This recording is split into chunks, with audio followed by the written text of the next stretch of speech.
Hey, it's Chris here from Bow River Troutfitters, and today we've got the drift boat out on the Bow River down here in the south. I want to show you today what it's like to get on a drift boat for the first time. It's an amazing experience taking a drift boat down the river, but it can also be an intimidating one. And today we're going to show you everything you need to know about going on your first drift boat float. Now, we got Jeff Medley here from Bow River Troutfitters. He's going to be our guide today. And key thing to remember is Jeff is in charge of your day. He's in charge of you having a great time on the water and for your safety. So the first thing to remember is, whatever the guide says, listen to the guide, follow those rules, okay? As hard as it is.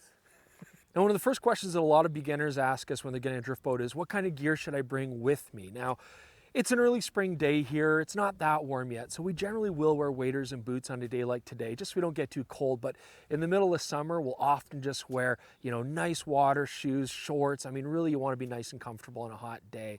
Now, as far as bringing your own rods, that's absolutely fine. You can certainly talk with your guide ahead of the time on what rods would be a good thing to bring for that time of year. But certainly, guides will have a whole bunch of rods that you can use. So even if you have no fly fishing gear whatsoever and you just want to get started, a guided trip is a great way to get used to some equipment. Often we can get waders and boots for you as well. Now, Jeff's in the back there. He's getting everything ready. He's getting tools ready. He's getting the rods set up, and he's going to be taking care of getting the boat in the water. So all you have to do as a client is, get your waders and boots on, get your rods rigged up that you want to do, but otherwise it's your day. Relax and enjoy it. The guides will take care of everything. They often have their own system anyways, so don't feel like you should get in there doing any help or anything like that. So Jeff, we've talked about waders and rods. What else should a client be responsible for bringing? So we supply lunch, we supply snacks, water, soft drinks. But if you have dietary restrictions, gluten-free, allergies, make sure you contact your guide and make them aware of that. Some of the things though that a client should bring is, bring a hat. Make sure you have your Alberta fishing license. I would definitely suggest you bring a pair of sunglasses, preferably polarized, to help you see into the water a little better. For sure. But also it's a safety feature. We've got hooks flying around and all sorts of stuff going on. So make sure you bring your sunglasses. And the other things I'd ask people to bring is maybe some warm clothes. We've got lots of storage in the boat. Right. Bring a jacket, rain jacket. If it's even if it's supposed to be a nice day, this is southern Alberta, we can get some crazy weather. Absolutely. Anyways, he's almost ready. We're gonna get the boat down to the river. We're gonna get started.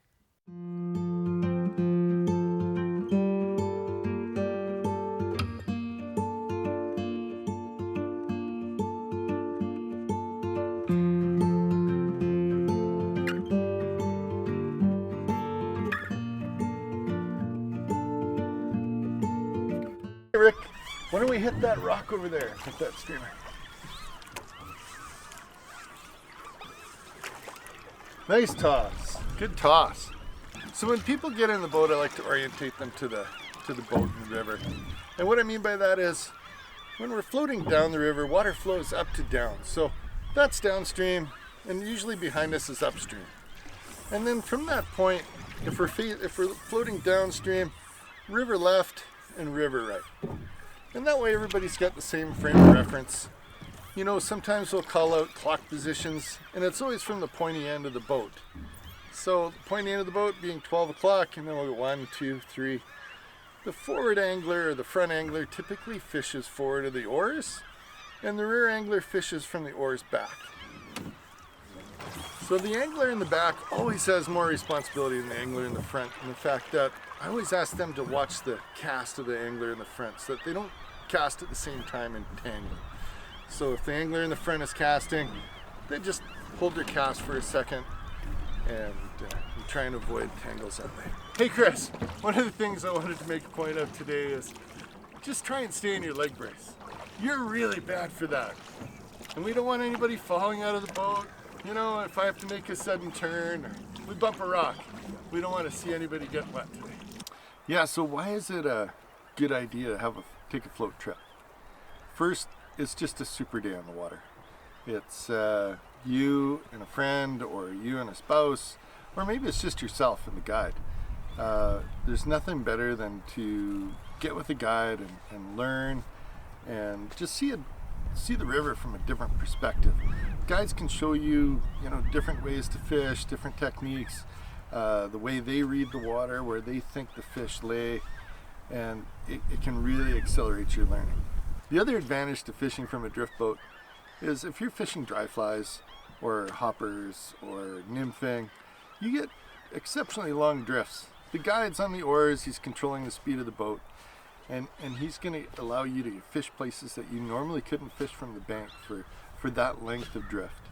The other thing about fishing from a drift boat is streamer fishing. Now you're approaching the water from a completely different angle. You're casting into the bank and drawing your fly out. It's so much fun to watch a fish chase out from the bank after your streamer. The drift boat can give you access to the river that you normally wouldn't have.